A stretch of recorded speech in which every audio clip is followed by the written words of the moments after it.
Yes friends, electrical dipole potential energy से related बातें हमने की थी। अब हम फाइनली इलेक्ट्रोस्टैटिक्स में जो लास्ट चैप्टर पढ़ाया जाता है उसकी बात कर रहे हैं, और वो है electric flux and Gauss law.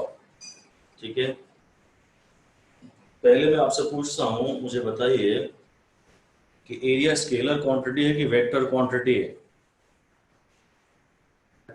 लिख भी लीजिए और लिख दीजिए स्केलर। इस एरिया, क्वेश्चन भी लिख दीजिए, जवाब भी दे दीजिए।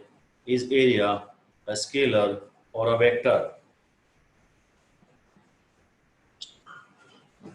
Is area a scalar or a vector?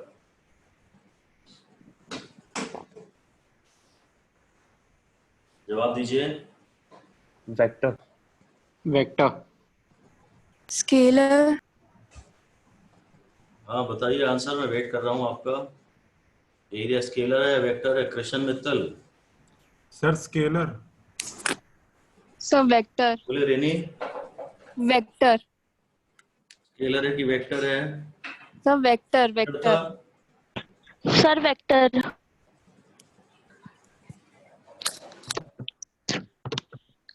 सब वेक्टर।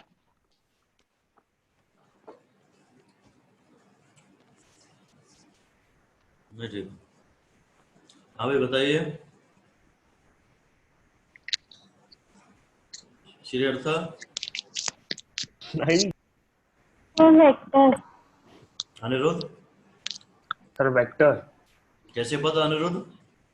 Cross product. हाँ शाबाश, लिख दीजिए। Area is a vector quantity. Area is a vector quantity, और हम लोगों को याद है एरिया ऑफ अ ट्रायंगल की बात करें तो half of A cross B है।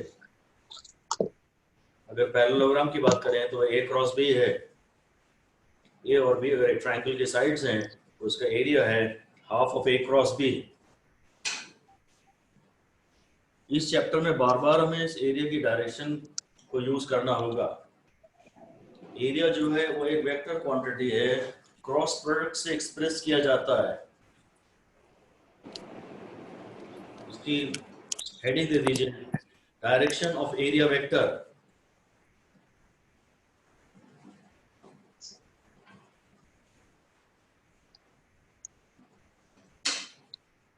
Direction of area vector.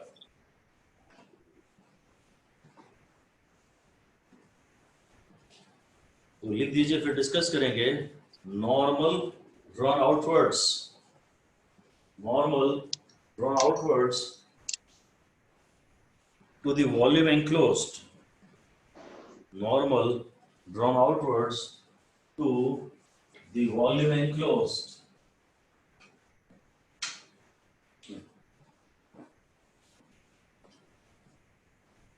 Normal drawn outwards to the volume enclosed. अगर मैं इस प्लेन की बात करता हूँ ना तो इसका एरिया है यहाँ पर। अगर इसकी बात करता हूँ तो इसका एरिया है यहाँ पर। और यहाँ एक छोटा सा पैच ले लेता हूँ।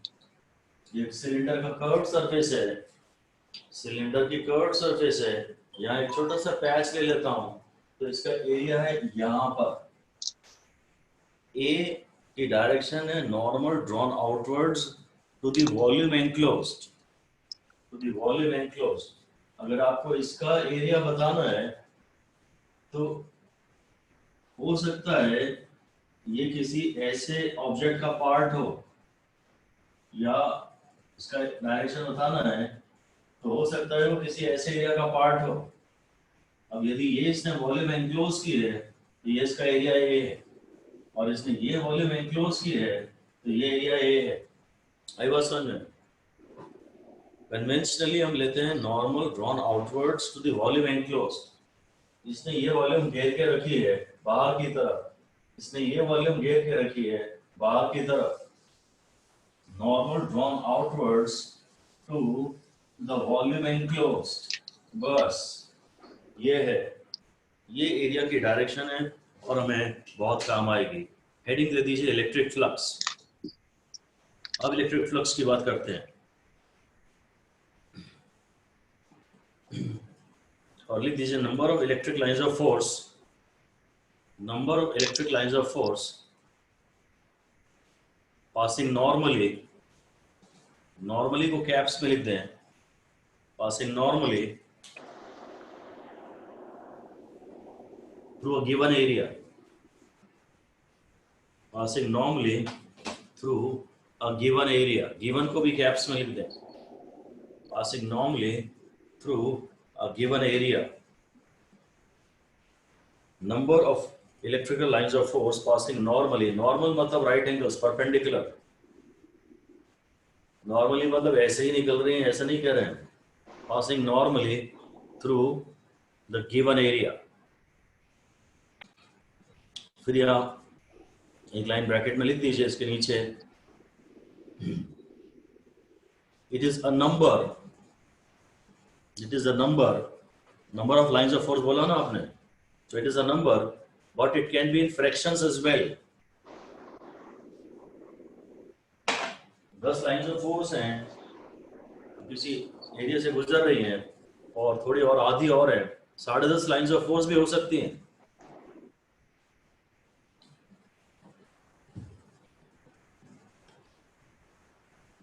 फिर हेडिंग दे दीजिए intensity of electrical flux.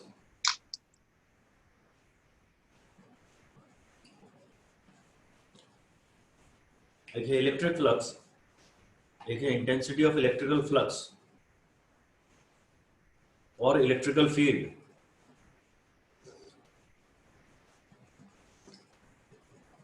Intensity of electrical flux और इलेक्ट्रिकल फील्ड लिख दीजिए। इसकी डेफिनेशन है number of lines of force passing normally, number of lines of force passing normally through a unit area,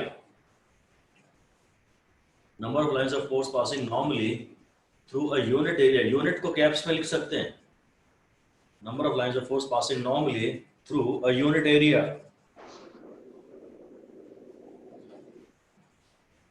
ये तो हम समझते हैं कि अगर यूनिट एरिया से गुजरने वाली number of lines of force ज्यादा है तो फील्ड क्राउडेड है, और यहाँ ई मोर है ना, लिख दीजिए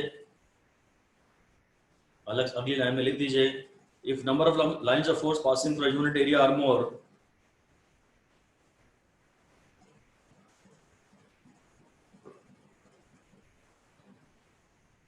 number of lines of force passing through a unit area are more, comma, the lines of force are more crowded, the lines of force are more crowded, so the field is more, yeah, the intensity of field is more, intensity of field is more, और intensity of field को ही हम ई से discuss करते हैं।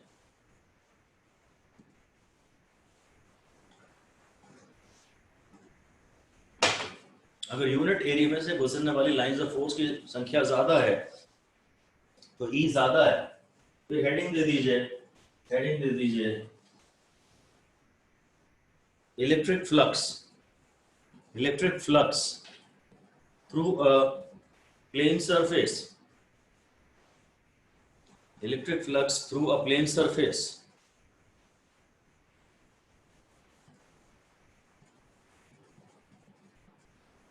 जो number होता है इसे नॉर्मली फ्लक्स के नाम से ही हम बोलते हैं। जैसे बाल्टी भर के अगर आप एक बाल्टी बाहर रख दें, बारिश गिर रही हो, उसके अंदर जो बारिश गिरेगी उसे आप इनफ्लक्स कहेंगे बारिश का, इनफ्लक्स आउटफ्लक्स। नंबर से ताल्लुक होता है फ्लक्स का बेसिकली, और वो जनरल टर्म है, किसी के साथ भी एसोसिएट किया जा सकता है। आपके मार्क्स बहुत आ रहे हैं तो हम बोल सकते हैं मार्क्स का फ्लक्स ज्यादा है, पब्लिक बहुत आ रही है तो पब्लिक का फ्लक्स ज्यादा है। ये एक जनरल टर्म। ये अब मैं एक प्लेन सरफेस की बात कर रहा हूँ, ये प्लेन सरफेस है और मान लेते हैं सपोज कि इसका एरिया यहाँ है। हो सकता है ये किसी ऐसे किसी वॉल्यूम का पार्ट हो, वो तो डिफाइन नहीं किया गया है किस वॉल्यूम का पार्ट है। नॉर्मल ड्रॉन आउटवर्ड्स ले लेते हैं, ये सपोज ए है और सपोज यहाँ ई है और ये एंगल थीटा है, डायग्राम बना दीजिए।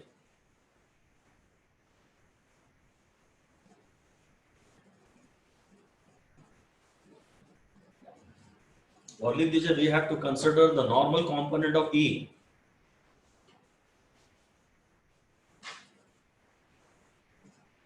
We have to consider the normal component of E. और इसलिए जो E cos थीटा है उसे हम बोलते हैं phi by A. Phi is a symbol of flux. अभी शुरू में इसे phi E बोल देते हैं. इलेक्ट्रिक फ्लक्स भी होती है, मैग्नेटिक फ्लक्स भी होती है, दो टाइप के फ्लक्स हम बात कर रहे हैं. phi यानी E A cos theta. phi मतलब phi E. इस चैप्टर में हमेशा मेरा मतलब phi से phi E ही होगा. So phi is E dot A. बस लिख दीजिए.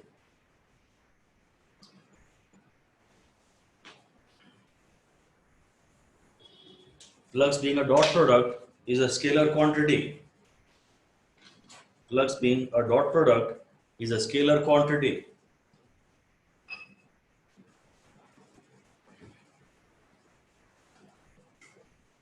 E और A तो वेक्टर है. E और A तो वेक्टर है. यहाँ आप बताइए कि थीटा क्या चीज है. Theta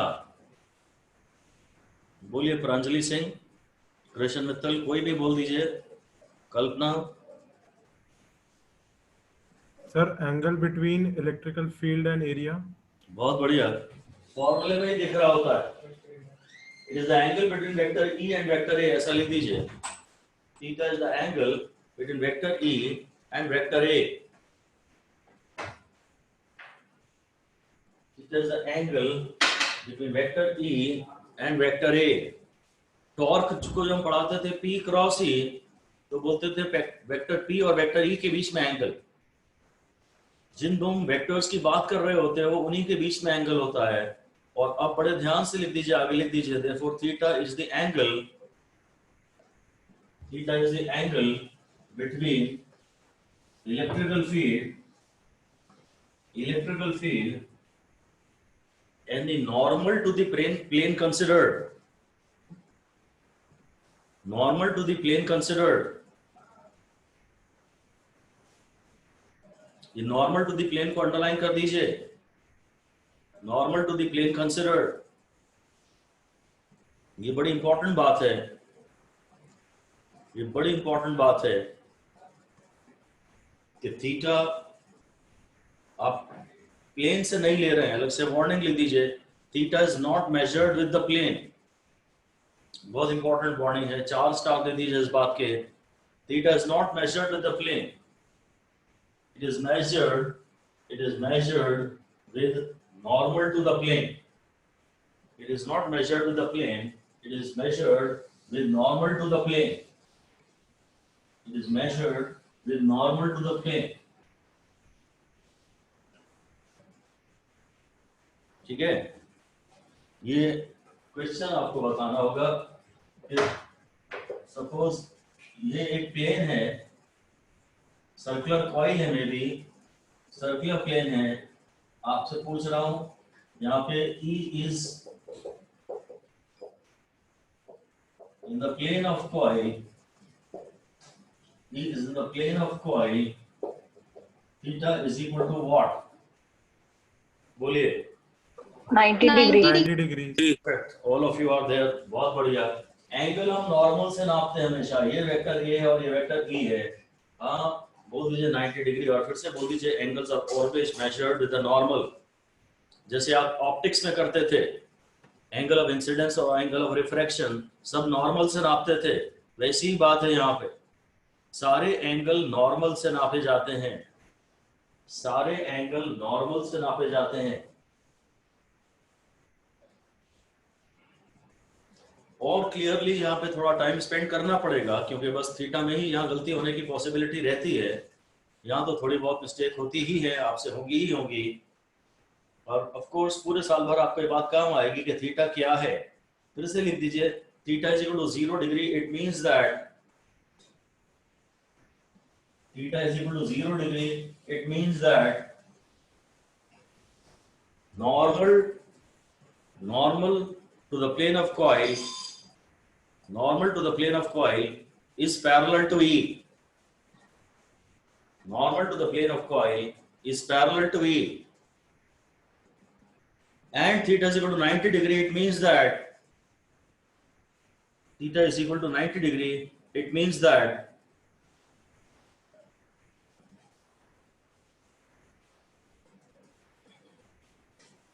theta is equal to 90 degree, it means that normal to the plane of coil is perpendicular to the field. Normal to the plane of coil is perpendicular to the field. अगर ये case है, एक ये case होगा और एक ये case होगा, यहाँ नॉर्मल यहाँ है और ये प्लेन है और ये ई है और यहाँ पे ये ई है और ये ए है। नॉर्मल से एंगल नापते हैं, ये थीटा 90 डिग्री है और ये थीटा 0 डिग्री है। दोबारा बना लीजिए, ये डायग्राम दोबारा बना लीजिए।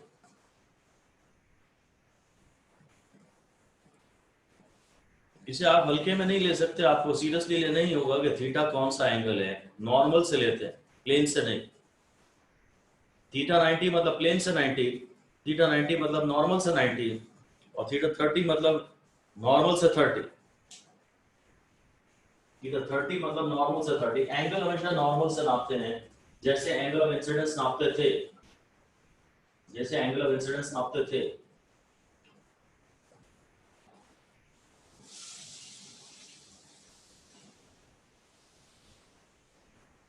ये मान लीजिए कि एक्स वाई प्लेन है, ये एक्स वाई प्लेन है और यहाँ पर एक सपोज सर्कुलर कॉइल का क्वाड्रेंट ऐसा रखा हुआ है। सर्कुलर कॉइल ऐसे रखी हुई है और ये एंगल 30 डिग्री है, ये एंगल 30 डिग्री है और ये ई है, ये ई है। ये जो प्लेन रखा हुआ है ना, ये ऐसे एक्स एक्सिस, ये एक्स एक्सिस है और ये बॉडी एक्स एक्सिस ऐसे है और ये coil quarter coil 1/4 of coil ऐसे रखी है और ये एंगल 30 डिग्री और ई आपको दिखा दिया गया है कहाँ है। अब कहता है थीटा बताइए, थीटा बताइए।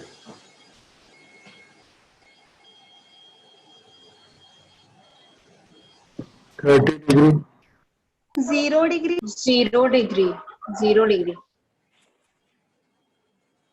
धन्य महाराज, सही विजुअलाइज नहीं किया आपने, वो 3D में इमेजिन नहीं किया। ये एक्स एक्सिस है 30 डिग्री। ये मान लीजिए ये भी वो राइट एंगल्स है। अगर ये x है, ये y है, मे बी तो ये z है, मे बी ये x y z है। ये पूरा एक प्लेन है, ये x एक्सिस है, इधर में भी z एक्सिस है और यहाँ कॉइल रखी है। तो इसका जो नॉर्मल आएगा ना यार, पहले तो वो बनाओ।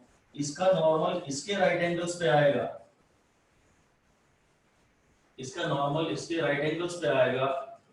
इसका नॉर्मल तुम्हें इसका नॉर्मल बनाना है, वो यहां से भी 30 डिग्री पे आएगा। ये एक्चुअली वेक्टर ए आएगा और ये एंगल 30 डिग्री आ जाएगा।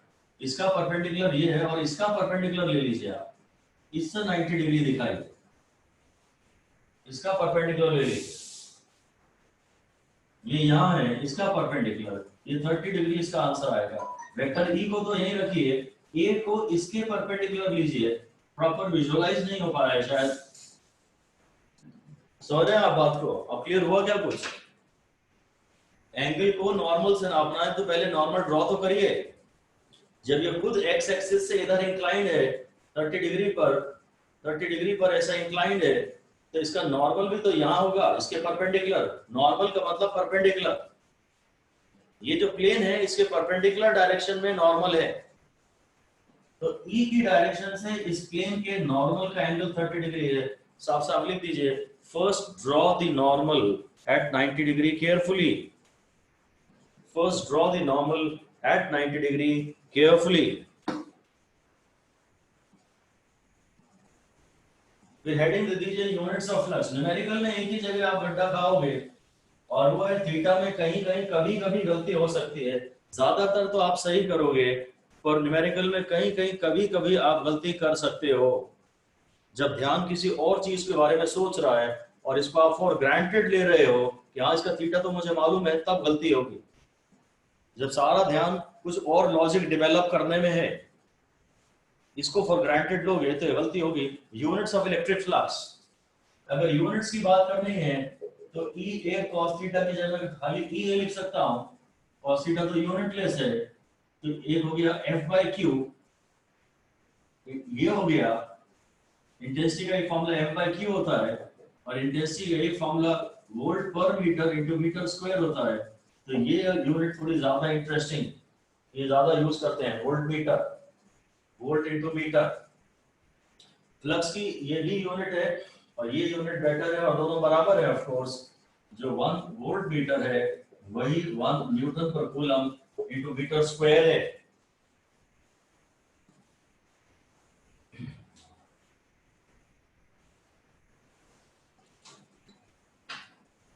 अब इसके बाद हेडिंग दे दीजिए positive, negative and neutral flux. Positive, negative and neutral flux. Positive, negative and neutral flux. ये एक सरफेस है और इसके अंदर मान लीजिए कहीं पॉजिटिव चार्ज है, तो इसका एरिया तो ऐसा है और फील्ड इससे रेडियली बाहर की तरफ जाएगी। फील्ड ये पॉजिटिव चार्ज है, फील्ड मान लीजिए यहाँ पे ऐसी जा रही है, ये वेक्टर ए है, ये वेक्टर ए है, तो जो थीटा आएगा फील्ड की डायरेक्शन से, फील्ड तो रेडियल है, सभी तरफ है, फील्ड रेडियल है और ये वेक्टर ए की डायरेक्शन है इस सरफेस के। तो बस लिख दीजिए, डायग्राम बना दीजिए और लिख दीजिए if a surface encloses a positive charge, if a surface encloses a positive charge, theta is negative. If a surface encloses a negative charge, positive charge, if a surface encloses positive charge, theta is acute. Theta is acute, 90 degree से कम. Theta is acute. Phi है EA cos theta और theta 90 से कम है, theta 90 से कम है तो cos theta positive है, cos theta positive है तो फ्लक्स पॉजिटिव है, cos थीटा पॉजिटिव है तो फ्लक्स पॉजिटिव है। हम ये फैसला ले सकते हैं flux created by a positive charge is positive. Positive charge अपने आसपास पॉजिटिव फ्लक्स पैदा करता है। हम ये भी बोलते थे कि पॉजिटिव चार्ज अपने आसपास पॉजिटिव पोटेंशियल पैदा करता है, high potential. Flux created by a positive charge around it is positive. एक पॉजिटिव चार्ज अपने आसपास पॉजिटिव फ्लक्स क्रिएट करता है। ऐसे ही मान लीजिए एक सरफेस में, एक सरफेस के अंदर एक वॉल्यूम है, ये वॉल्यूम के अंदर नेगेटिव चार्ज इंक्लोज है, नेगेटिव चार्ज इंक्लोज है, ई तो ऐसी होगी, रेडियल होगी, रेडियली इनवर्स। एक पॉइंट पे ऐसा बना लिया और इसी पॉइंट पे एरिया बना लेता हूं। इसके राइट एंगल्स पे, इसके राइट एंगल्स पे ये एरिया आ रहा है। अभी ई की ये डायरेक्शन है, टेल टू टेल मिलाऊंगा, ये ए की डायरेक्शन है, ये ई की डायरेक्शन है और ये एंगल है जो थीटा है वो 90 डिग्री से ज्यादा है, वो ऑब्ट्यूज है और फाई होगा ई ए cos थीटा। क्योंकि एंगल 90 डिग्री से ज्यादा है इसके cos नेगेटिव आएगा तो ओवरऑल फ्लक्स नेगेटिव आ जाएगी। ये है। तो फिर से फैसला है हमारा कि negative charge creates negative flux around it. Negative charge के लिए थीटा हमेशा सारे ऑब्ट्यूज ही आएंगे। Negative charge creates negative flux around it.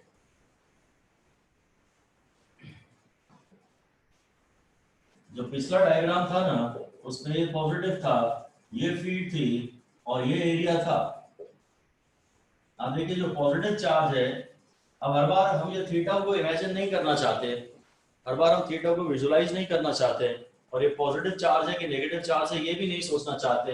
हम बस ये देखना चाहते हैं कि इस समय जो फील्ड है, फील्ड जो है वो इस सरफेस के लिए, इस वॉल्यूम के लिए आउटगोइंग फील्ड है और ये जो फील्ड है ये वो इस वॉल्यूम के लिए इनकमिंग फील्ड है।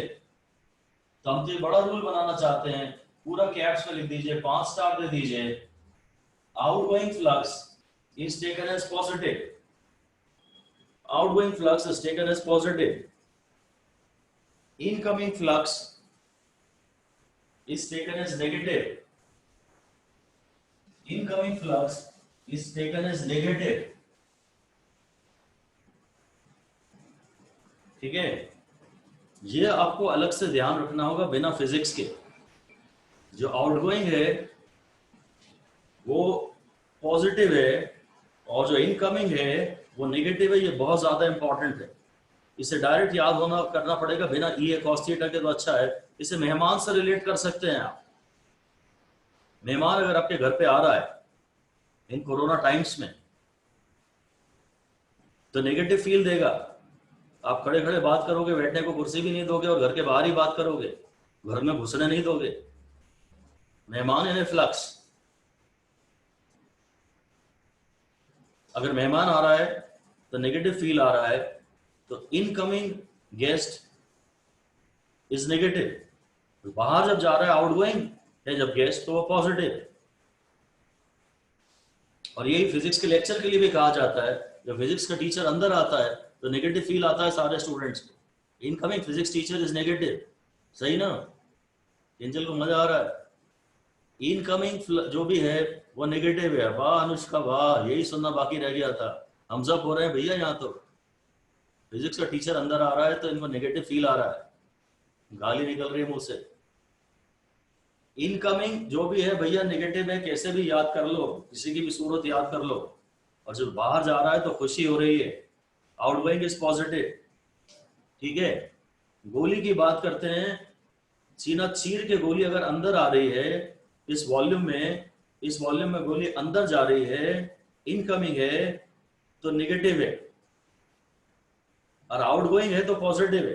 गोली बाहर निकल रही है तो पॉजिटिव है, और गोली छू के जा रही है, न सीना चीर के अंदर आ रही है और न बाहर जा रही है, छू के जा रही है खाली, ये छू के चली गई तो वो न्यूट्रल है।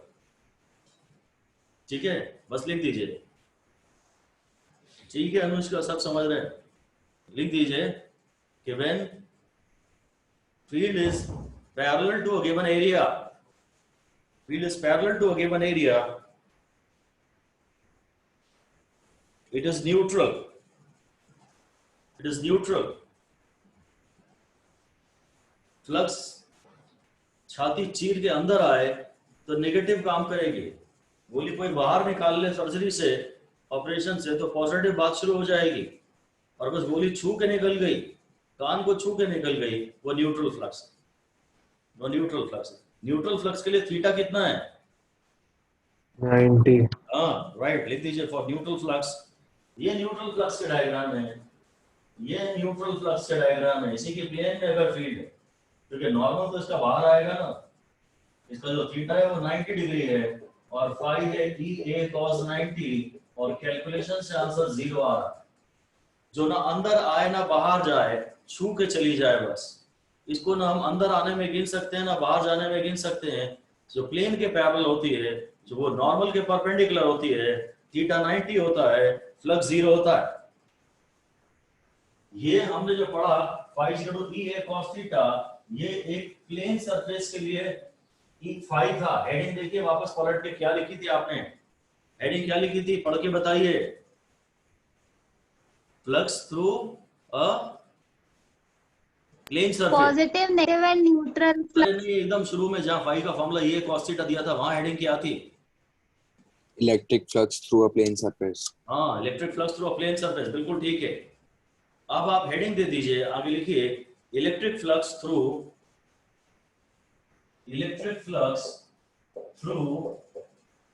A regular curved surface. ये हमारी अब नई हेडिंग है, flux through a regular curved surface. Electric flux through a regular curved surface.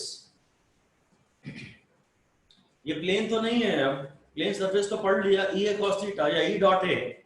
अब ये कर्व्ड सरफेस है, ये कर्व्ड सरफेस है, मे बी स्फीयर का कर्व है या सिलेंडर का कर्व है, ये कर्व्ड सरफेस है, ये कर्व्ड सरफेस है। ये जो सरफेस है, इसको आप मोड़ के सिलेंडर बनाते हैं, इसको आप मोड़ के सिलेंडर बनाते हैं, और ये एक कर्व्ड सरफेस हो जाती है। इसको आप मोड़ के सिलेंडर बनाते हैं और तब ये एक कर्व्ड सरफेस हो जाती है। ये कर्व्ड सरफेस है। इस कर्व्ड सरफेस के ऊपर एक छोटा सा, बहुत छोटा सा पैच आप विजुलाइज कर सकते हैं, बहुत ही ज्यादा छोटा, जो बिल्कुल एक ही प्लेन में होगा। ये तो अलग अलग प्लेन के सारे पॉइंट्स हैं। ये एक ऐसा बहुत सारे छोटे छोटे प्लेनों से मिलकर बनी सरफेस है जिनको कि हम प्लेन मान सकते हैं। बस ऐसे ही कुछ लिख दीजिए आप। Consider a very small patch on the surface. Consider a very small patch on the curved surface. ये हमारी कर्व्ड सरफेस है। Consider a very small patch on the curved surface such that it is approximately plane. It is approximately plane. ये एक patch मैंने लिया है और बहुत छोटा है, ये और भी छोटा है, और मैं इसे अप्रोक्सीमेटली प्लेन मान सकता हूं। इसमें बहुत छोटे छोटे पैच आप ले सकते हैं जो अप्रोक्सीमेटली प्लेन है। इसका फ्लक्स निकाल लीजिए। d phi is E dot ds। Elementary section की जो फ्लक्स है उसे d phi कह देते हैं। ये फ्लक्स एलिमेंट्री सेक्शन की है और वो E डॉट ds है।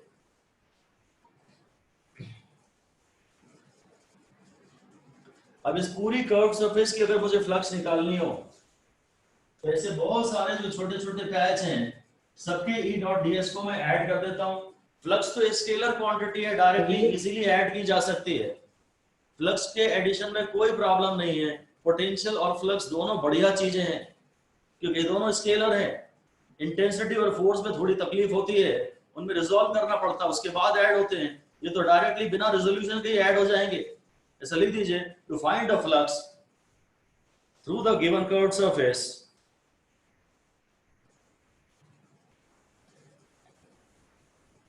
to find the total flux through the given curved surface, we should add E dot ds of all such elementary sections, all such elementary patches of which the given body can be supposed to be made up of which the given body can be supposed to be made up of। जो curved surface है, इस समय ध्यान दीजिएगा कि हम hollow cylinder ले रहे हैं। ये यहाँ पे कुछ नहीं है, यहाँ से खुला है। ये ढक्कन यहाँ नहीं है, लिड जो है नहीं है, इसको ऐसा ले रहे हैं। होगी इधर से भी खुला है, इधर से भी खुला है ढक्कन। ये सिर्फ कर्व्ड सरफेस ले रहे हैं। ये खुला हुआ है दोनों तरफ से, मेरे को सिर्फ कर्व्ड सरफेस की बात करनी है। तो जो टोटल फाई आएगी वो आप जानते हैं integration of E dot ds आ जाएगी। जो टोटल फ्लक्स आएगी वो ऐसे सारे एलिमेंट्री सेक्शंस, एलिमेंट्री पैचेस की फ्लक्स को ऐड कर देते हैं। वो हो जाएगा integration of E into ds into cos theta. ऐसा हो जाएगा flux, integration of E into ds into cos theta.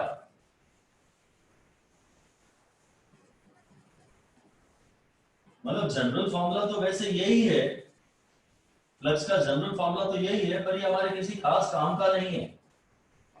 इसे हम स्क्वायर ब्रैकेट में लिख तो सकते हैं। फ्लक्स का जनरल फॉर्मूला यही है, integration of E dot ds। Mathematically हम इस इंटीग्रेशन को ज्यादातर कैलकुलेट नहीं कर पाएंगे, इसलिए हम हाईलाइट नहीं कर रहे इसको। कुछ खास सिचुएशंस में इस इंटीग्रेशन को हम आगे कैरी आउट कर सकते हैं, कुछ स्पेशल कंडीशंस में। फ्लक्स का वैसे जनरल फॉर्मूला यही है, but we want to carry out this integration further.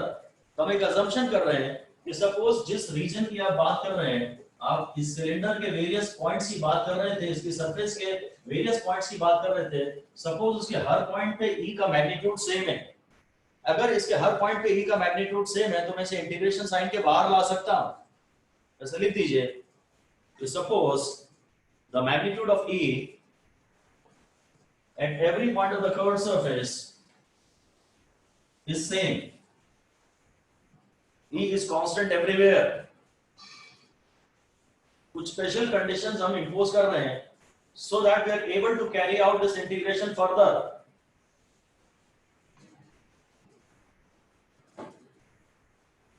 Suppose E हर पॉइंट पे सेम है, तो फिर E can be taken out of the integration sign.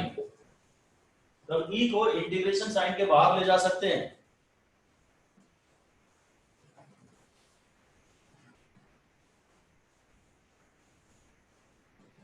Suppose theta भी हर पॉइंट पे सेम है, तो फिर cos थीटा वेरिएबल नहीं रह गया।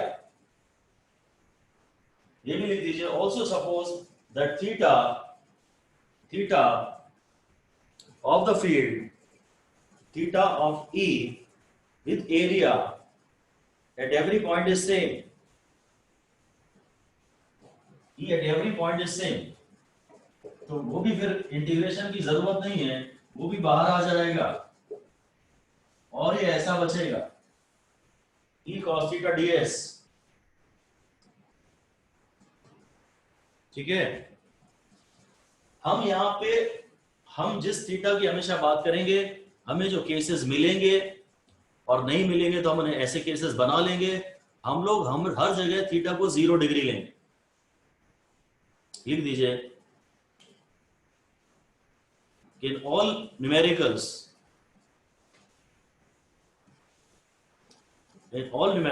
given to us, theta will definitely be 0 degree. Theta will definitely be 0 degree.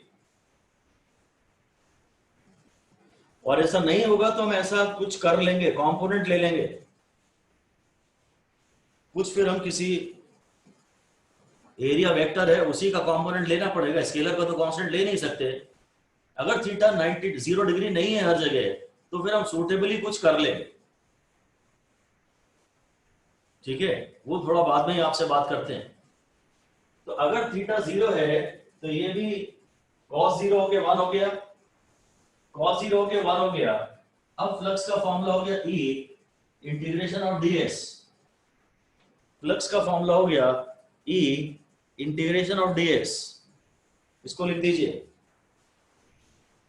यहां लिख लेता हूं। अब फ्लक्स का फॉर्मूला हो गया E इंटीग्रेशन ऑफ ds। और ds जो था या dA जो था वो एलिमेंट्री सेक्शन है। जो ds है या जो dA है, कभी कभी dA बोलते हैं, ज्यादातर ds बोलते हैं, वो एलिमेंट्री सेक्शन है। और इंटीग्रेशन ऑफ ds मतलब क्या? A हाँ, A, शाबाश। Integration of ds is biggest, छोटे छोटे एरियाज का summation will be the complete curves of this area। लिख दीजिए, integration of ds means summation, continuous summation of all such elementary areas, so integration of ds is equal to s, the total curved surface area,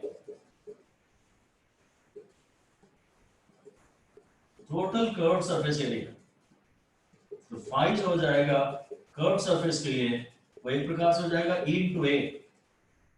curve surface के लिए phi का formula है E into A। ये हमारे ज्यादा काम का है, ये जनरल फॉर्मूला है, हर कंडीशन में ट्रू है। ये तो किन्हीं स्पेशल कंडीशंस में ट्रू है, पर न्यूमेरिकल में यही काम आएगा। हमें शायद ही कभी ऐसा कोई सवाल मिल पाए जिसमें हमें एक्चुअली इंटीग्रेशन कैरी आउट करना पड़ेगा, where E is also a variable।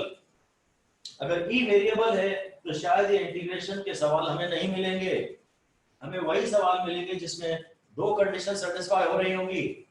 एक तो E is everywhere constant and E is everywhere normal to the plane।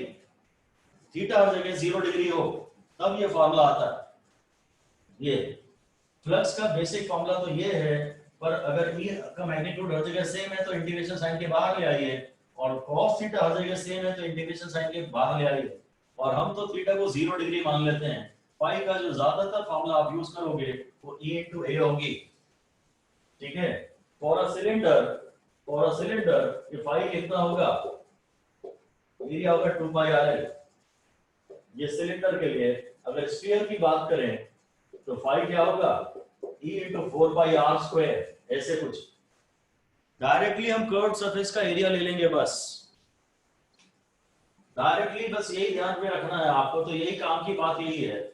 अगर कर्व सरफेस एरिया है तो बस E इंटू ए कर दीजिए, प्लेन है तो E a cos थीटा, और कर्व सरफेस है तो फिर E a। केवल हम कुछ स्पेशल कंडीशंस डिस्कस करेंगे कर्व सरफेस में, तो लिख दीजिए वापस important conditions while determining flux through a regular curved surface. Flux through a regular curved surface. Regular में इसीलिए तो बोल रहा हूं ताकि मुझे उसे एरिया का, मेरे को उसके एरिया का फॉर्मूला आता हो। अगर रेगुलर कर्व्ड सरफेस है तो मुझे उसके एरिया का फॉर्मूला आता होगा। तो नंबर 1 लिख दीजिए, E at every point of the curved surface should be same. E at every point of the curved surface should be same.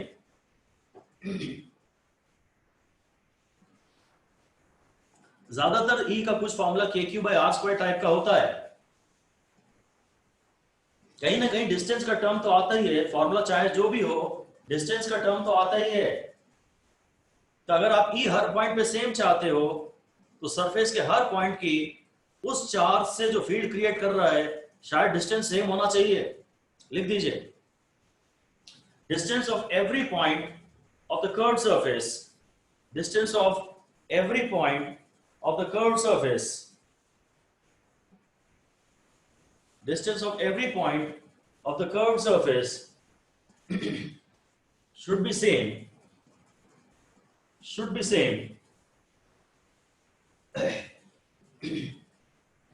same from the charge producing body, जो body charge create कर रही है वहां से distance इस curved surface के हर point का same होना चाहिए, तभी तो E सेम होगा।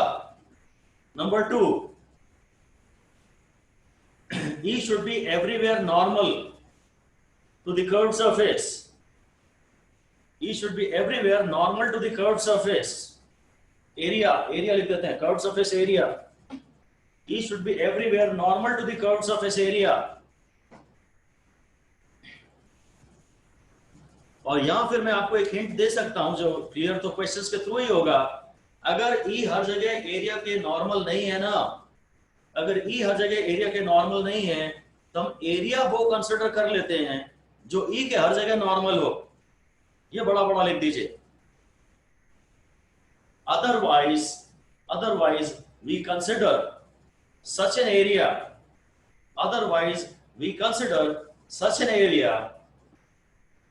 which is everywhere normal to the direction of E,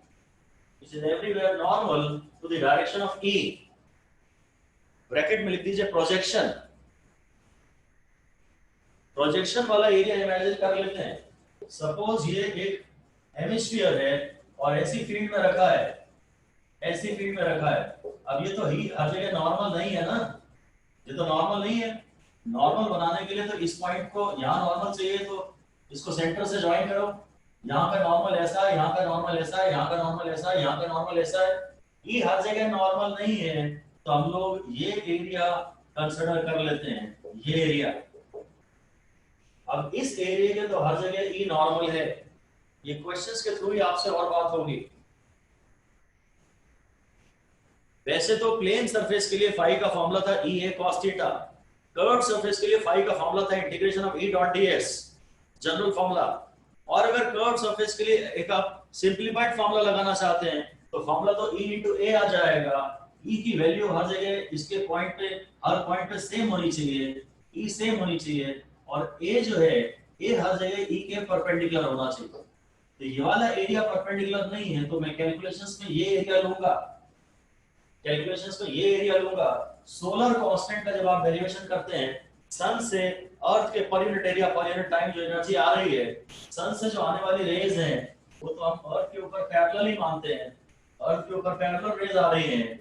और जब आप सोलर कांस्टेंट निकालते हैं तो आप ये वाला एरिया लेते हैं, ये वाला एरिया नहीं लेते हैं, ये एरिया लेते हैं जिसके कि ई फ्लक्स परपेंडिकुलर है, लाइट का फ्लक्स आ रहा है, वहां से ल्यूमिनस फ्लक्स आ रहा है, और सन से जो आने वाली लाइट है वो अर्थ तक पहुंचते पहुंचते सिर्फ पैरेलल रेस ही पहुंच पाती हैं, डाइवर्जिंग रेस तो इधर निकल जाती हैं, पैरेलल रेस पहुंच पाती हैं। आप ये वाला एरिया डेरिवेशन में कंसीडर करते हैं, ये एरिया नहीं लेते हैं, इस एरिया का प्रोजेक्शन लेते हैं जो कि हर पॉइंट पे ई के परपेंडिकुलर है। ऑलराइट, ये दो कंडीशंस है। Number 1, E at every point should be same in magnitude. Number 2, it should be everywhere normal to the area considered. हम एरिया वो लेते हैं जिसके की फ्लक्स हर जगह परपेंडिकुलर हो। और अब हम पहले हमने आपको पढ़ाया था flux through a plane surface, अब फिर उसके बाद में पढ़ाया flux through a curved surface. अब जनरल बात कर लेते हैं, हेडिंग दे दीजिए flux through a given body, flux through a given body, bracket में ओपन और closed, flux through a given body, open और क्लोज्ड। बहुत ही रैंडम सी बॉडी हो तो हम कुछ नहीं कर सकते, बहुत ही आड़ा तिरछा शेप हो तो हम नहीं कर सकते, कोई ऐसी बॉडी हो जिसको हम डेली लाइफ में डील करते हैं सिंप्लीफाइड फिजिक्स को लेकर, क्यूब हो, क्यूबॉइड हो, स्फीयर हो, हेमिस्फीयर हो, सिलेंडर हो, ऐसी टाइप की कुछ बॉडीज हो। फ्लक्स की कैलकुलेशन के लिए ये जो सरफेस है, ये जो बॉडी है, ये क्लोज या ओपन दोनों हो सकती है, कोई प्रॉब्लम नहीं। हमें करना ये रहता है कि जो भी बॉडी हम लोग को देते हैं, जो भी बॉडी से हमें देते हैं, हम उसे ब्रेक कर लेते हैं into a number of plane and curved surfaces. We are able to deal with plane and curved surfaces. ये लाइन लिख दीजिए जरा, divide the given body into a number of plane or curved surfaces, into a number of plane or curved surfaces. Calculate integration of E dot ds for each surface. Calculate integration of E dot ds for each surface and add them.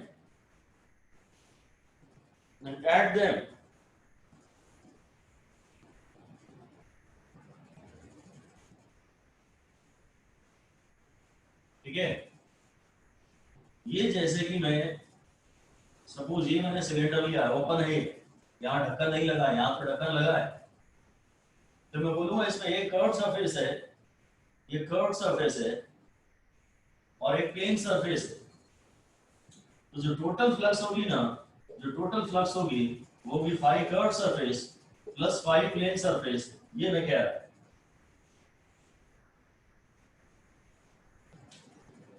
ये भी A into ए है, ये भी into ए है, इसका area आप curved surface का area लेते हो और ये प्लेन सरफेस का एरिया।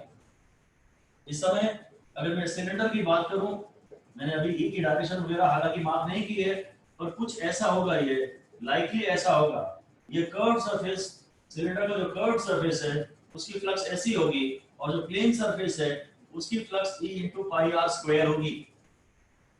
ये ऊपर वाला ढक्कन नहीं है, तो मैं उसकी बात नहीं कर रहा। ये जो बॉडी है ये दो सरफेसेस से मिलकर बनी है, एक कर्व्ड सरफेस से मिलकर बनी है और एक प्लेन सरफेस से मिलकर बनी है, एक कर्व्ड सरफेस से मिलकर बनी है और एक प्लेन सरफेस से मिलकर बनी है।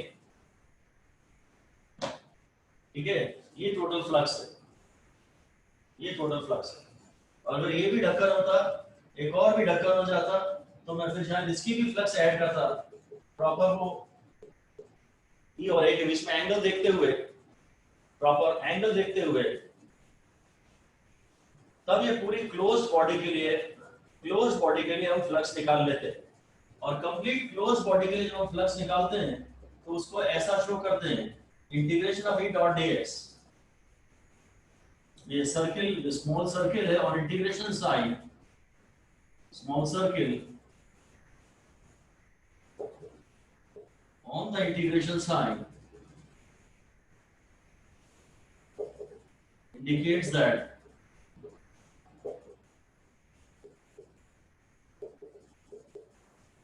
the integration has been carried out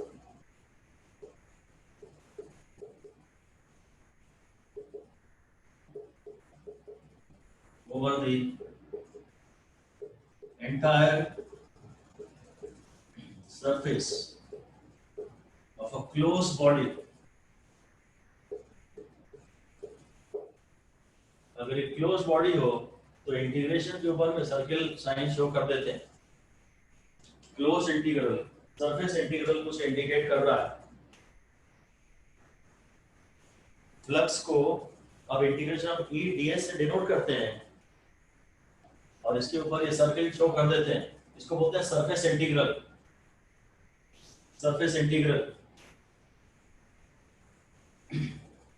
यहां आपको याद दिला दें कि लाइन इंटीग्रल ऑफ इंटेंसिटी क्या होता था? लाइन इंटीग्रेशन ऑफ इंटेंसिटी अलग से लिख दीजिए, रिमेंबर करके या रिकॉल करके लिख दीजिए। नंबर 1 लिख दीजिए कि line integral of intensity is negative of potential difference. कुछ ऐसा था v is equal to minus integration of e dot dl। ये लाइन इंटीग्रल हमें पूरा पता है, va minus vb is equal to minus क्या e dot dl from b to a। ये कंप्लीट फॉर्मूला है।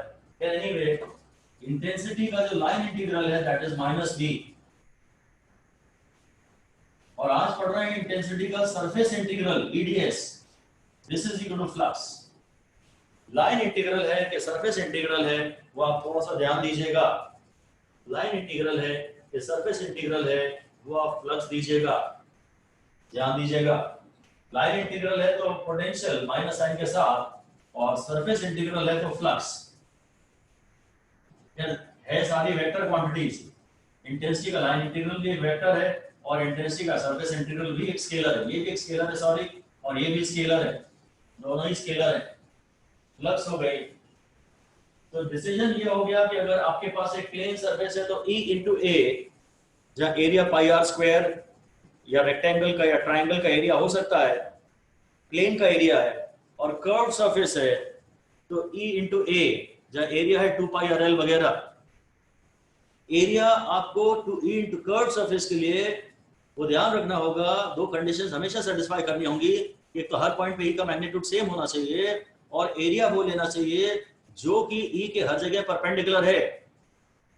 तो फिर कर्व सरफेस के फ्लक्स को भी हम निकाल सकते हैं। फिर हमने कहा था फ्लक्स थ्रू गिवन बॉडी। अब उस बॉडी को आप 1 2 3 4 5 कई एरियाज में बांट दीजिए, और फिर 5 1 + 5 2 + 5 3 + 5 4 + 5 5 कर लीजिए, तो टोटल फ्लक्स आ जाएगा। टोटल फ्लक्स निकालने के लिए गिवन बॉडी को कई एरियाज में बांट लीजिए। टोटल फ्लक्स निकालने के लिए गिवन बॉडी को कई एरियाज में बांट लीजिए। ये अपन एक क्वेश्चन लिख रहे हैं।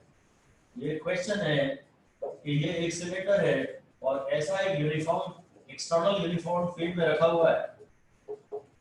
A cylinder is kept in an external uniform field. An external uniform field. आपको इस टोटल फ्लक्स निकालनी है। टोटल फ्लक्स निकालनी है थ्रू द सिलेंडर। इसमें ढक्कन भी लगे हैं, ढक्कन लगे हैं ये बताने के लिए। इसको ऐसा हैच कर देते हैं। अगर ये हैचिंग या शेडिंग नहीं की है, अगर ये हैचिंग नहीं की है तो फिर ये ओपन है, हैचिंग की है तो फिर ये क्लोज है, ढक्कन लगे हुए हैं यहाँ पर। अब हम बोलेंगे कि साहब इस गिवन बॉडी को आप ये एक प्लेन सरफेस में बांटिए, ये दूसरी प्लेन सरफेस में बांटिए, और एक कर्व सरफेस में बांटिए, और जो टोटल 5 होगा ना वो 5 ऑफ P1 होगा प्लस 5 P2 होगा प्लस 5 कर्व सरफेस होगा।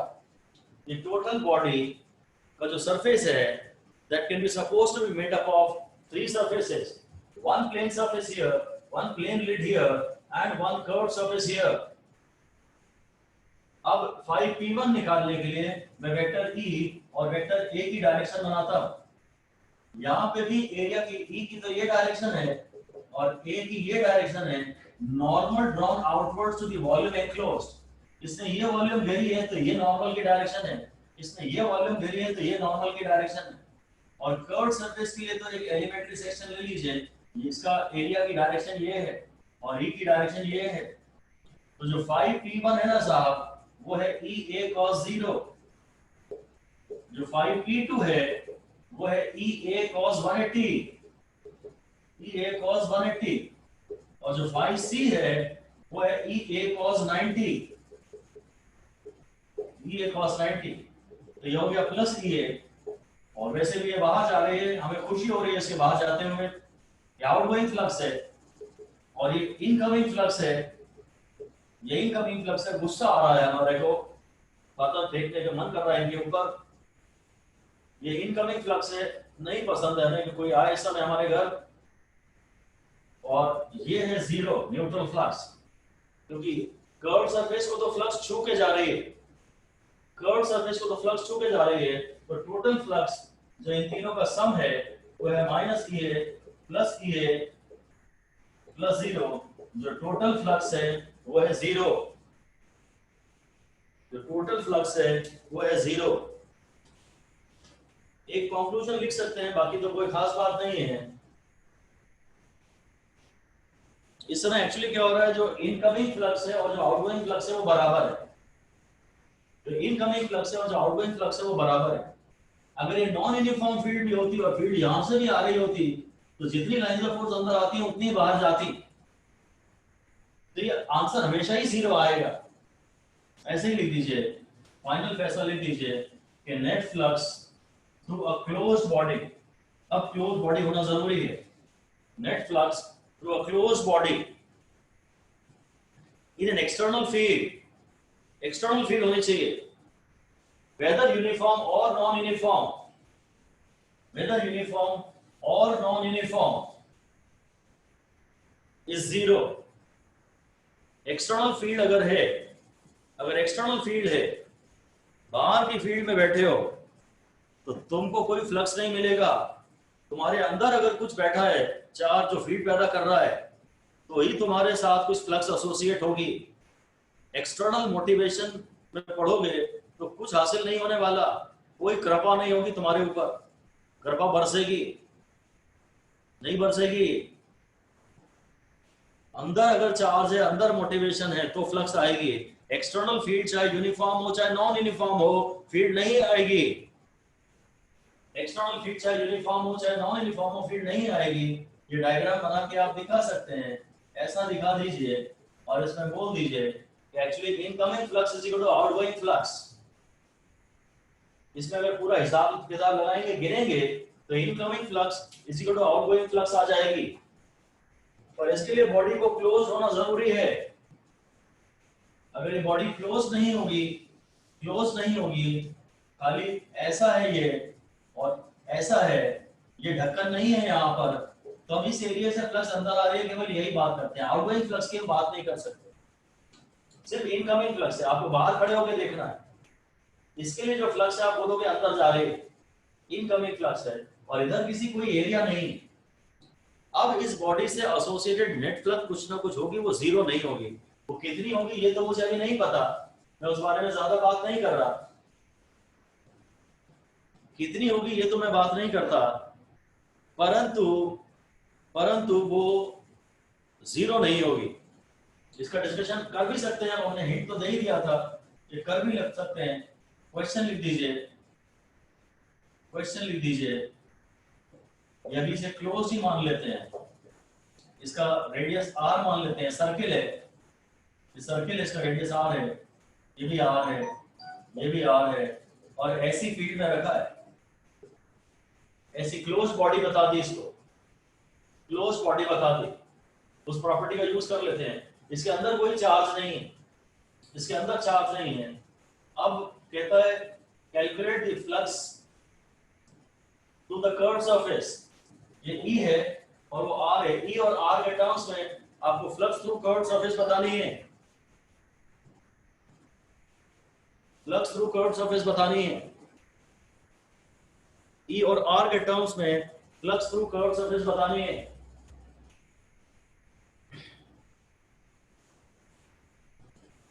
तो वही हम कहेंगे कि भाई ये एक्सटर्नल फील्ड में है, एक्सटर्नल फील्ड में है, phi through curve surface plus phi through plane surface is zero. और प्लेन सरफेस की फील्ड तो मुझे जरूर पता है, पक्का पता है। यही वो एरिया है जिसके कि E हर जगह परपेंडिकुलर है, यही वो एरिया है जिसके कि हर जगह E परपेंडिकुलर है। मुझे ये तो नहीं पता, पर ये मुझे पक्का पता है, ये आउटगोइंग फ्लक्स है। मुझे खुशी भी बहुत हो रही है, E into pi r square is equal to 0। तो जो कर्व सरफेस की फ्लक्स है वो minus E into pi r square हुई ना, ये आ गया। जो कर्व सरफेस की फ्लक्स है वो minus E into pi r square हो गई। और इसको अब हम डायरेक्ट ही बोलना चाहते हैं अगली बार के लिए, डायरेक्ट बोलना चाहते हैं तो फिर हम बोलेंगे भाई कि ये कर्व सरफेस की तरफ देखो तो फ्लक्स जो है वो इस कर्व सरफेस के लिए इनकमिंग फ्लक्स है, इसके लिए फ्लक्स अंदर आ रही है। चलिए आप घर के अंदर बैठे हैं, ये घर है, आप घर के अंदर बैठे हैं, आपके लिए अंदर आ रही है और आपके लिए बाहर जा रही है। आप घर के अंदर बैठे हैं, आपके लिए अंदर आ रही है, नेगेटिव है। तो एरिया कौन सा लिया? इसके प्रोजेक्शन का एरिया लिया ना, ये पाई आर स्क्वायर लिया ना, इसके प्रोजेक्शन का एरिया लिया ना, ये वो एरिया लिया ना जिसके लिए हर जगह ई परपेंडिकुलर है, अपने आप आ गई सारी बात। अगर ये क्लोज्ड बॉडी हो तो इससे एसोसिएटेड फ्लक्स 0 है, और अगर ये ओपन बॉडी हो, ऐसा हो तो इससे एसोसिएटेड फील्ड 0 नहीं है। फ्लक्स की कैलकुलेशंस के लिए बॉडी का क्लोज या ओपन होना जरूरी नहीं है, बॉडी कैसी भी हो सकती है।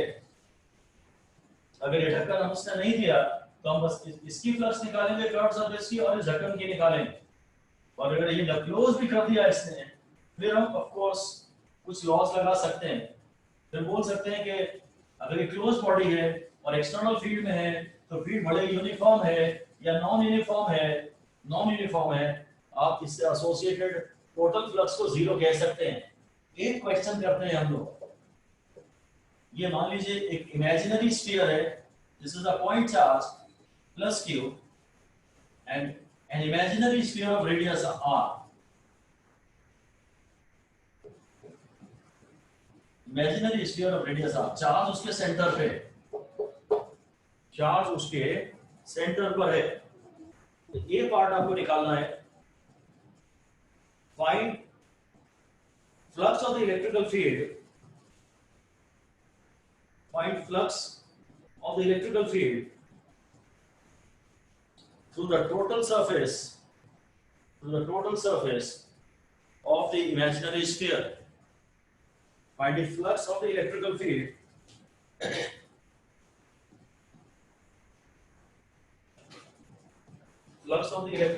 through the total surface area या total surface of the imaginary sphere। आपको इसकी फ्लक्स निकालनी है। चार्ज एक पॉइंट चार्ज है, सेंटर पे बैठा है, ये कर्व सरफेस है, प्लेन सरफेस नहीं है। मैंने कहा था अगर आपको फ्लक्स निकालना हो तो गिवन बॉडी को divide it into a number of plane and curve surfaces. और यहाँ तो एक ही कर्व सरफेस है, कोई प्लेन सरफेस है ही नहीं, तो कर्व सरफेस में थोड़ी प्रॉब्लम ज्यादा होती है। E at every point should be same and should everywhere be normal। वो कंडीशन यहाँ सेटिस्फाई हो रही है।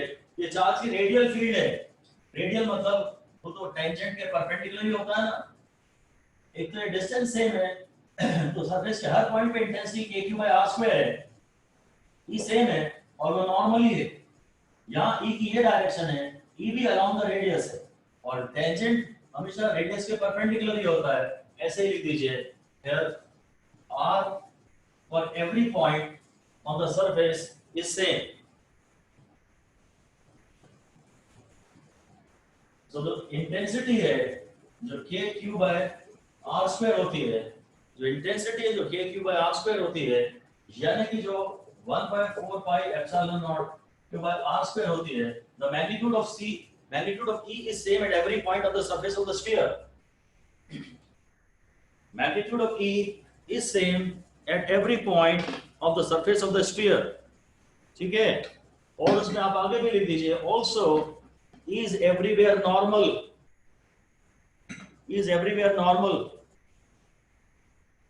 because a point charge creates a radial field। Is everywhere normal because a point charge creates a radial field। जो point charge है वो radial field create करता है, इसलिए E हर जगह normal भी है। अब तो फिर हमारे मजे हो गए, अब तो हम डायरेक्टली लिख सकते हैं फ्लक्स को, सारी कंडीशन सेटिस्फाई हो रही है, बस E into A। तो जो भी इसका फॉर्मूला है उसको बस 4 पाई r स्क्वायर से मल्टीप्लाई कर दीजिए, 4 पाई r स्क्वायर कैंसिल हो गया, तो फ्लक्स का फॉर्मूला आ गया ये q by epsilon not, q by epsilon not, ये हो गया फॉर्मूला है। शायद गलती हो गई मेरे से k मिस हो गया। इलेक्ट्रोस्टैटिक्स में कोई फॉर्मूला ऐसा होता ही नहीं जिसमें k ना आए। आंसर है k Q by epsilon not, ऐसा लिख लीजिए। अरे किंजल तुम हंस रहे हो यार, नहीं लिखोगे? अरे भाई लिखो यार किंजल। अच्छा सॉरी, याद आ गया मुझे, ठीक कह रहे हो आप लोग, सही है। ये सब शुरू से वही तो चल रहा था, इस k की वैल्यू डाल तो चुके थे। ये अगर एप्सिलॉन नॉट तुम्हें दिख रहा है कहीं भी तो यहाँ k ऑलरेडी आ चुका है। एप्सिलॉन नॉट नहीं है मतलब k लगा सकते हो, लगाना है, पर एप्सिलॉन नॉट अकेला नहीं आया होगा, ये k बन के ही आया होगा कहीं भी। अब इसमें k दोबारा नहीं लगाना है, डायरेक्ट प्रोपोर्शनैलिटी कांस्टेंट वाला वो हम लगा चुके हैं। हमें ये अकेला पसंद आता ही नहीं, हम k चिपका देते हैं किसी के भी साथ। q बाय एप्सिलॉन नॉट, ये फ्लक्स का फॉर्मूला है। मैंने तो E इंटू ए से निकाला, E हर जगह यही है, E हर जगह यही है, और जो एरिया तो मैं 4 पाई r स्क्वायर लूंगा, एरिया 4 पाई r स्क्वायर लूंगा। ऑलराइट, इसका पार्ट बी करिए, इसका पार्ट बी करिए। और इनमें तो इमेजिनरी स्फीयर लिया था मैंने, इमेजिनरी स्फीयर लिया था, पार्ट बी लिख दीजिए। The charge plus q is immersed in a medium of dielectric constant k. Charge plus q is immersed in a medium of dielectric constant k. Now calculate the flux. Now calculate the flux through an imaginary sphere of radius r around the charge. Around the charge.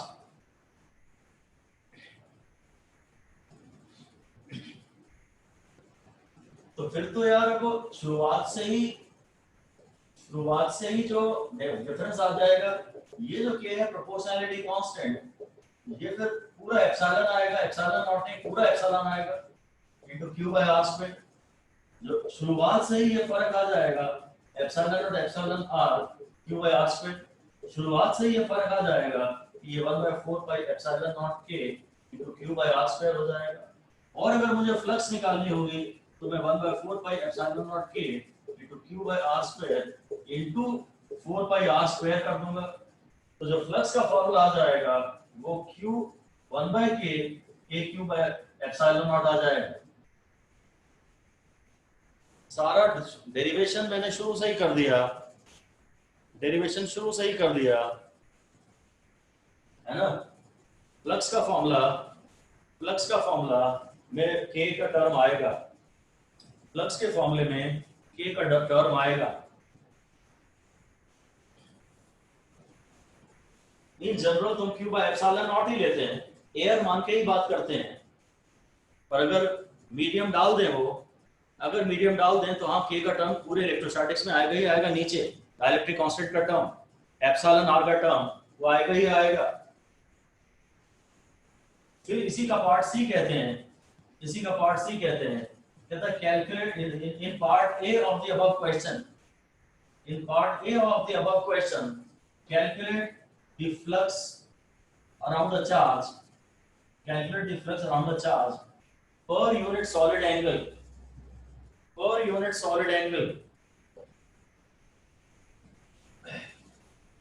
ठीक है। Solid angle का formula होता है dA by r square, और a full sphere कितना होता है? पूरे स्फीयर का सॉलिड एंगल बताइए आप लोग, पूरे स्फीयर का सॉलिड एंगल कितना होता है? फुल स्फीयर के लिए जो एरिया है वो 4 पाई r स्क्वायर है अपॉन r स्क्वायर है, वो 4 पाई है, उसकी यूनिट क्या है? स्टेरेडियन। पूरे स्फीयर का सॉलिड एंगल 4 पाई स्टेरेडियन है। अब एक ही डायरेक्शन में अगर मेरी फ्लक्स फैल रही है तो ये जो फ्लक्स आई थी पर यूनिट सॉलिड एंगल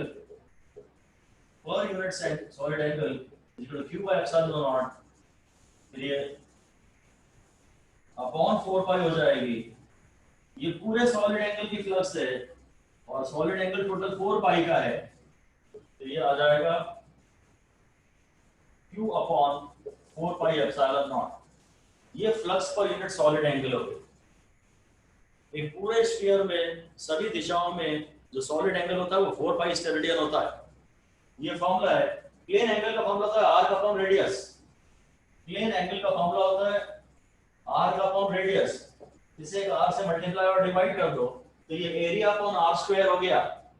पूरे स्फीयर का एरिया है 4 pi r square. 4 pi r square upon r square पूरे स्फीयर में सभी डायरेक्शन में मिला के जो टोटल सॉलिड एंगल होता है वो 4 पाई स्टेरेडियन होता है। तो अगर आपको एक सॉलिड एंगल में फ्लक्स कितनी जा रही है वो चाहिए तो आप इसे 4 पाई से डिवाइड कर दीजिए। तो फ्लक्स पर यूनिट सॉलिड एंगल ये है। ये ऐसी बहुत खास काम की बात तो नहीं। सॉलिड एंगल का कॉन्सेप्ट थोड़ा सा बस टच करना था। और अब फाइनली हम पढ़ रहे हैं ये एक्चुअली जो कुछ भी हमने डिस्कशन किया शायद ये डायरेक्टली गॉस लॉ पे हम आ चुके हैं। इसके तो सारे डिस्कशन हो गए हैं। गॉस लॉ बचा है और वही दोबारा हेडिंग दे दीजिए गॉस लॉ। काफी इंपॉर्टेंट है, काफी इंटरेस्टिंग है और काफी आसान भी है। काफी आसान है। लिख लीजिए इफ अ क्लोज सरफेस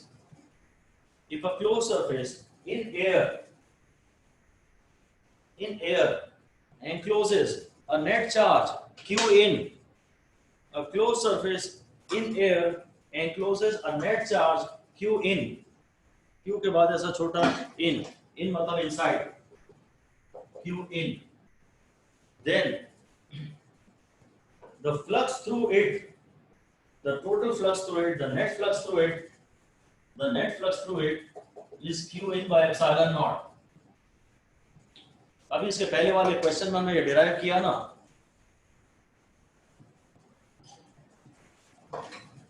तब वो स्फीयर के लिए था। वो फॉर्मूला हमने स्फीयर के लिए लिया था।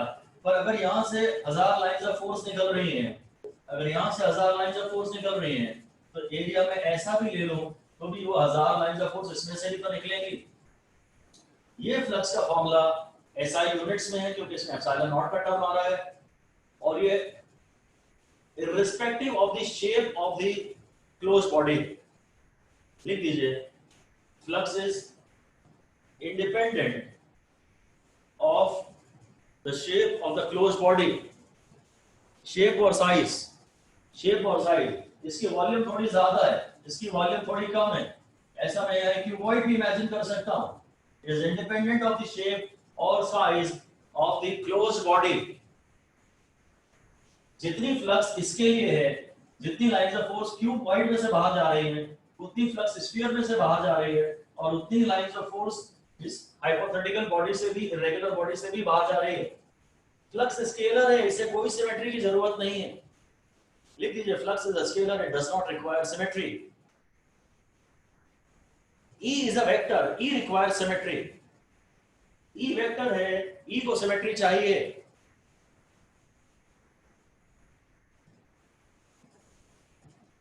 इसका मतलब ये है कि अगर मुझे इस बॉडी से एसोसिएटेड फ्लक्स चाहिए हो तो बस इसके अंदर चार्ज क्यों होना चाहिए। चार्ज कहाँ है उससे भी कोई फर्क नहीं पड़ेगा। चार्ज यहाँ है कि यहाँ है कि यहाँ है, कोई फर्क नहीं पड़ेगा क्योंकि मेरे को तो बस ये यही चाहिए। यहाँ से कुछ लाइंस ऑफ फोर्स बाहर जाएंगी, यहाँ से बाहर जाएंगी और कुछ घूम के अंदर आएंगी और मैं नेट का जो जवाब दूंगा वो नेट हमेशा यही होगा। नेट हमेशा यही होगा। कुछ बाहर जाएंगे, कुछ घूम के अंदर आएंगी। फ्लक्स को सिमेट्री नहीं चाहिए, ऐसा भी लिख दीजिए कि also flux through a closed body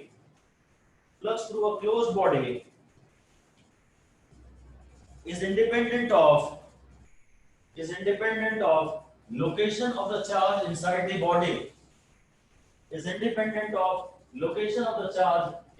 body। ये जितनी भी स्केलर क्वांटिटीज हैं, they are very easy to deal with। Vectors के साथ बड़े तामझाम हैं। वेक्टर्स को सिमेट्री चाहिए, वेक्टर्स को बहुत सिस्टमैटिक होना चाहिए। स्केलरों में कोई प्रॉब्लम नहीं है, इजी गोइंग है। चार्ज कहीं भी रखा हो फर्क नहीं पड़ता, बस अंदर होना चाहिए। तो फ्लक्स हर बार उस सरफेस से associated Q by epsilon not ही होगी। ये भी एक बात समझ लीजिए कि ये जो गॉसियन, ये जो क्लोज सरफेस हम ले रहे हैं ना चार्ज के आसपास, ये इमेजिनरी भी हो सकती है। हमने तो शुरू से इमेजिनरी की बात की थी, ये रियल होना जरूरी नहीं है। ऐसा लिख दीजिए, the close surface discussed in Gauss law, the closed surface taken in Gauss law can be imaginary,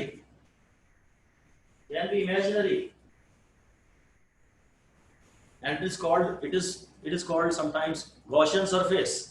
इसे हम GS के नाम से पुकारते रहेंगे। इस क्लोज वॉल्यूम को हम लोग Gaussian surface का नाम देते रहेंगे। ये भी समझ लीजिए कि फ्लक्स की कैलकुलेशन में सरफेस का क्लोज होना जरूरी नहीं है, पर गॉस लॉ की एप्लीकेशन में सरफेस अगर क्लोज नहीं है तो उसे क्लोज किया जाता है पहले। लिख दीजिए, इन calculation of flux the body may be open और closed.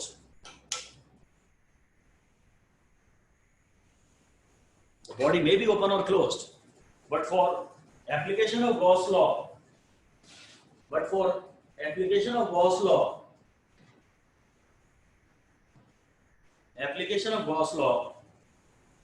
if the given body is not closed, then we first make it close.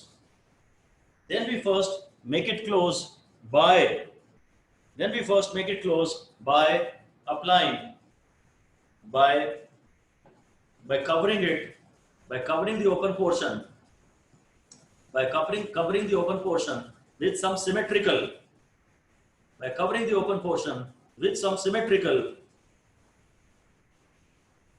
face, so that it becomes a closed body.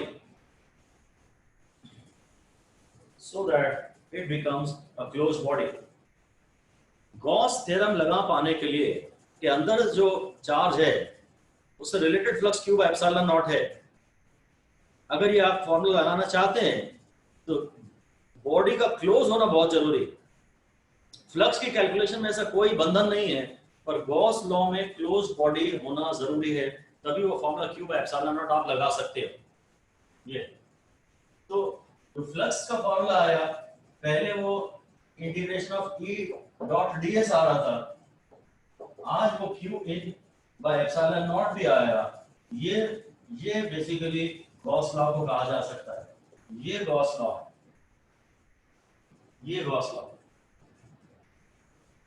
अगर आपको flux ही निकालनी है तो ये मत लिखिए। कभी कभी न्यूमेरिकल में हम गॉस लॉ की मदद से इंटेंसिटी भी निकाल लेते हैं, तब हमें इसको इस रूप में लिखना पड़ता है। लिख दीजिए, in some symmetrical situations we can determine E at a point by making use of Gauss law.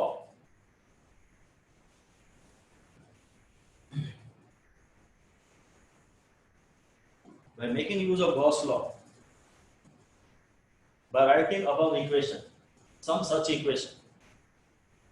By writing an equation, ऐसा कर दीजिए, by writing an equation in the LHS of which a term of E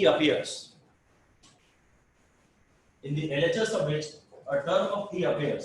अगर आप ऐसा लिखते हैं तो कुछ नहीं हो पाएगा, पर अगर आप इसे phi1 plus phi2 plus phi3 लिखते हैं तो टोटल फ्लक्स होती थी वो तो यही होती थी। Q का मतलब हमेशा Q इन ही है, और किसी एक की एक्सप्रेशन में E का टर्म आ जाए तो फिर हम E निकाल सकते हैं। अगर जो गिवन बॉडी है वो इन तीन सरफेसेस से मिलकर बनी है तो टोटल फ्लक्स तो ऐसे ही कुछ लिखोगे, किसी एक की एक्सप्रेशन में E into A आ जाएगा, फिर अपन E भी निकाल सकते हैं।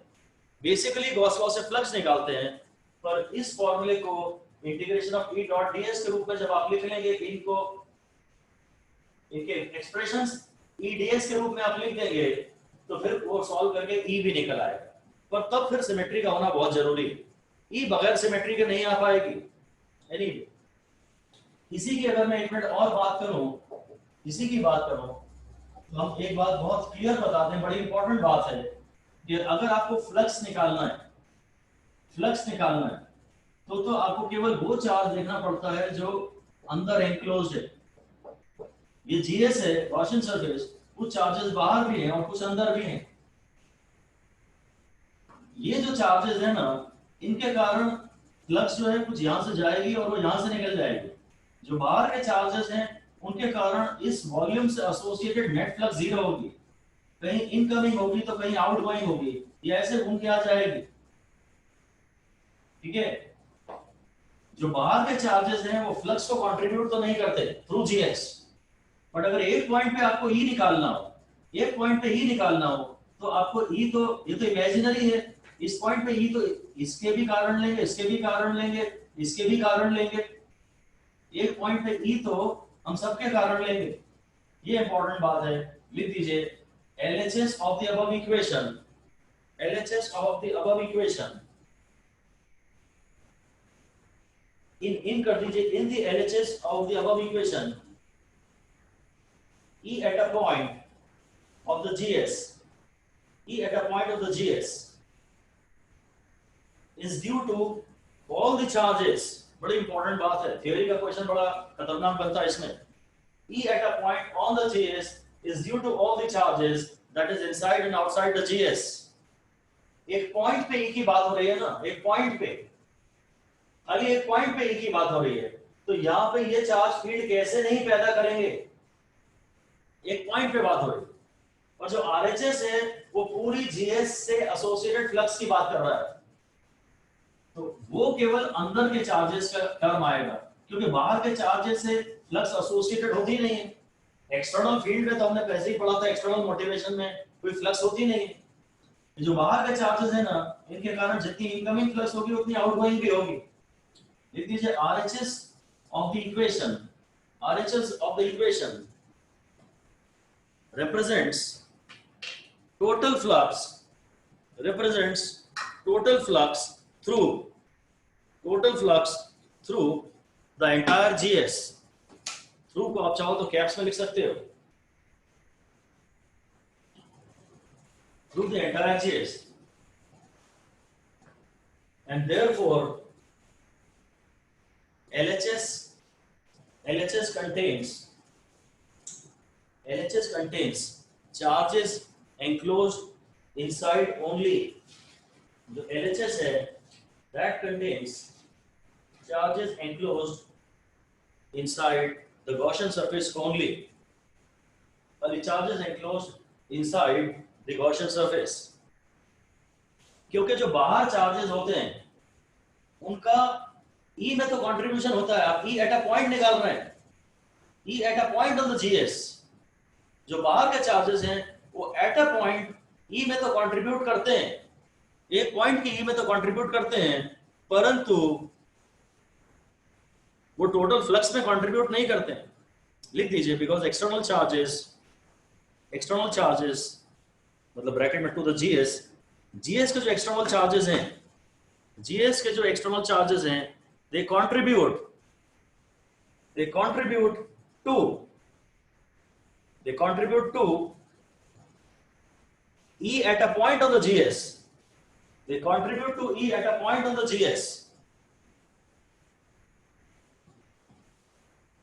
but for the external charges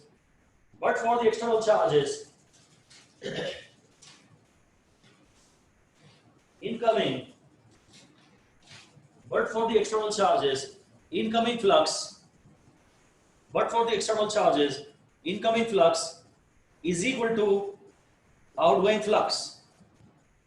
Incoming flux is equal to outgoing flux।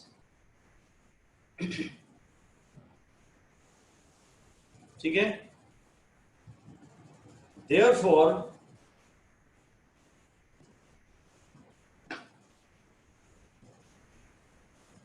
in calculation of flux, by calculating flux, we should only be concerned about the charges inside। We should only be concerned about the charges inside। ठीक है, इस फॉर्मूले में ये जो E है ये अंदर और बाहर सारे चार्जेस के कारण है। E at a point on the GS, इस पॉइंट पे E निकालना है। ये तो इमेजिनरी सरफेस है, इसका भी असर लीजिए और इसका भी असर लीजिए, इसका भी असर लीजिए और इसका भी असर लीजिए। E at a point is decided by all the charges present inside or outside, but flux through this charge will be zero. So जो RHS है उसमें चार्ज केवल इनसाइड का बचता है। हमें प्रॉब्लम नहीं है, हम तो आउटसाइड का भी लेने को तैयार है। जब E हम सबका ले रहे हैं तो हम चार्ज भी आउटसाइड का लेने के लिए तैयार हैं, पर इनकी फ्लक्स कभी कोई बचती नहीं है। इसकी तो एक नेट फ्लक्स होती है इससे एसोसिएटेड, क्योंकि इससे तो फील्ड केवल बाहर ही जाएगी ना अगर पॉजिटिव चार्ज है। अगर पॉजिटिव चार्ज है तो इसकी फील्ड तो केवल आउटगोइंग होगी ना। तो गॉसियन सरफेस के सारे पॉइंट से एसोसिएटेड फ्लक्स कुछ ना कुछ है ना। पर अगर ये जो एक्सटर्नल चार्ज है इसकी फील्ड यहाँ आएगी तो यहाँ से जाएगी भी, इनकमिंग भी है आउटगोइंग भी है। हम तो यहाँ एक्सटर्नल चार्जेस लेने को तैयार हैं, plus Q external upon epsilon not जो है ना ये हमेशा जीरो आ जाता है, ये हमेशा जीरो आ जाता है फ्लक्स जब कैलकुलेट पूरी करते हैं तो, इसलिए ये नहीं लेते हैं। हम तो सारे चार्जेस के असर को इंक्लूड करने के लिए तैयार हैं। ई एट अ पॉइंट आप निकाल रहे हो और फ्लक्स आप निकाल रहे हो सारी सरफेस की, फ्लक्स आप निकाल रहे हो सारी सरफेस की। आई बात समझ में? इसलिए इस फॉर्मूले में यह ध्यान रहे कि E is due to both internal and external and Q is only due to internal charges, enclosed charges. चलिए फिर लिख देते हैं Gauss law in CGS units. Gauss law in CGS units.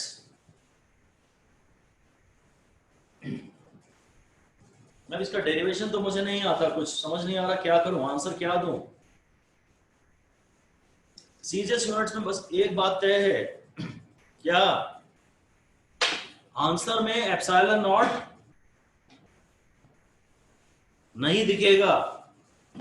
लिख दीजिए the term of epsilon not should not appear in CGS units.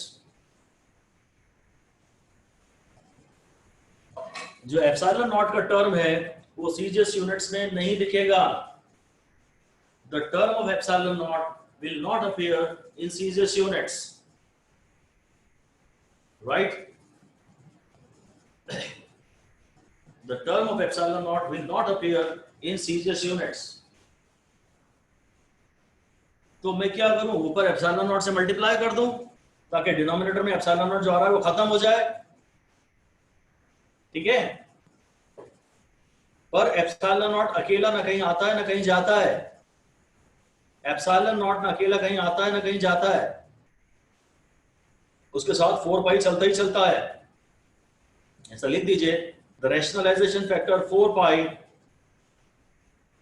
The rationalisation factor 4 pi always accompanies epsilon naught, always accompanies epsilon naught, always accompanies epsilon naught, ठीक है।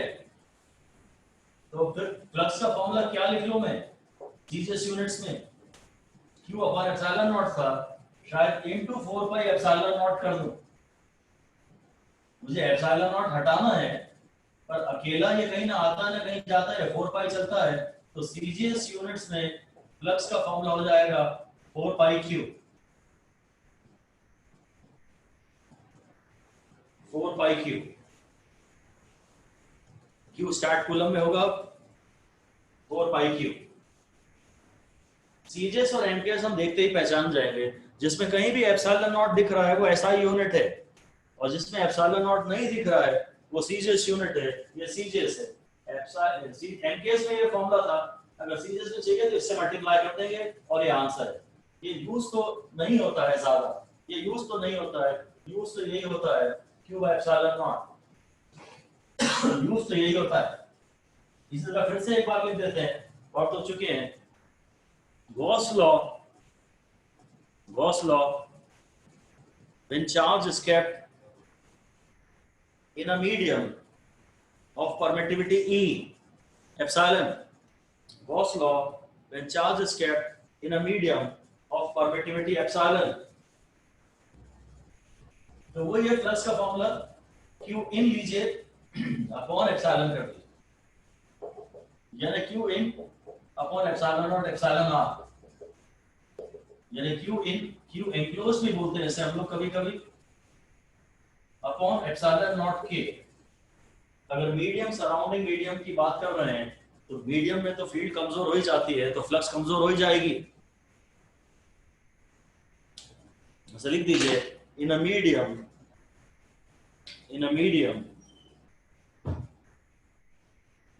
the force decreases, the field decreases। Medium में तो force कम होता है, field decrease हो जाता है, so number of lines of force decreases, number of lines of force decreases, so flux decreases। Medium में तो फ्लक्स में फर्क पड़ेगा ही, क्योंकि मीडियम के आने से फील्ड कमजोर हो जाती है, और number of lines of force सी से तो फील्ड बनती है, फील्ड कम हो गई तो number of lines of force कम हो गई।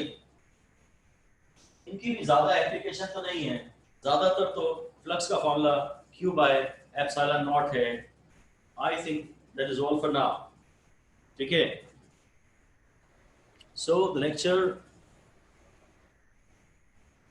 The series to be continued. Bye bye. Thank you, sir. Thank you, sir. Thank you, sir. Thank you, sir. Thank you, sir.